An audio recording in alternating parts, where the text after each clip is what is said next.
La sanctification et l'éducation spirituelle sont une seule et même expérience, comme le montre clairement Hébreux 12, 1, 13.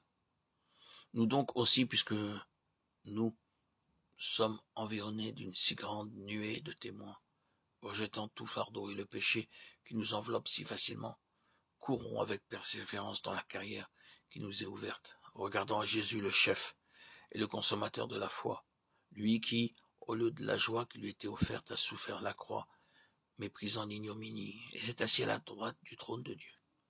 Considère donc celui qui a supporté une si grande opposition de la part des pécheurs, afin que vous ne vous laissiez pas abattre en perdant courage. Vous n'avez pas encore résisté jusqu'au sang en combattant contre le péché, et vous avez oublié l'exhortation qui vous est adressée comme à des fils. Mon fils, ne méprise pas le châtiment du Seigneur, et ne perds pas courage lorsqu'il te reprend, car le Seigneur châtie celui qui aime, et il frappe de ses verges tous ceux qu'il reconnaît pour ses enfants. Si vous avez à endurer le châtiment, Dieu vous traite comme des fils, car quel est le fils que son père ne châtie pas? Mais si vous êtes exempt du châtiment auquel tous ont part, alors vous êtes des enfants illégitimes, vous n'êtes pas de vrais fils. Et puisque nos pères selon la chair nous ont châtiés, et que néanmoins nous avons eu du respect pour eux, ne serons-nous pas, à plus forte raison, soumis au Père des esprits pour avoir la vie?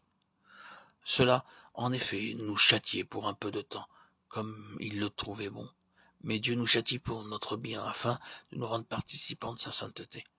Il est vrai que tout châtiment semble au premier abord un sujet de tristesse et non pas de joie. Mais ensuite, il produit un fruit de justice et de paix pour ceux qui ont été ainsi exercés. Relevez donc vos mains défaillantes et vos genoux qui fléchissent.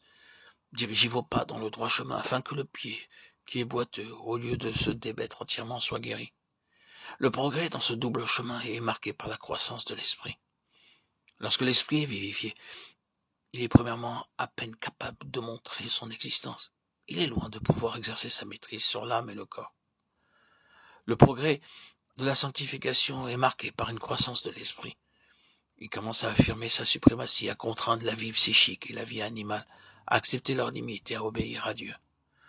Plus la sanctification avance, plus sont marquées l'intelligence, la puissance et la vie spirituelle, jusqu'à ce qu'elles parviennent dans les âges à venir à la révélation des fils de Dieu, conforme à l'image de son Fils. Romains 8, 19 et 29.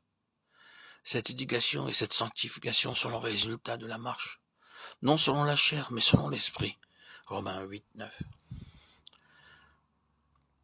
Cette marche nous éloigne de tout ce qui est de la chair, de l'enfance, comme le montre 1 Corinthiens chapitre 3. Il peut y avoir dans ce chemin des crises marquées par des expériences définitives et profondes. Mais aucune de ces crises n'est une fin en elle-même. Chacune d'elles doit aboutir à une nouvelle croissance qui nous conduit à une plénitude plus grande.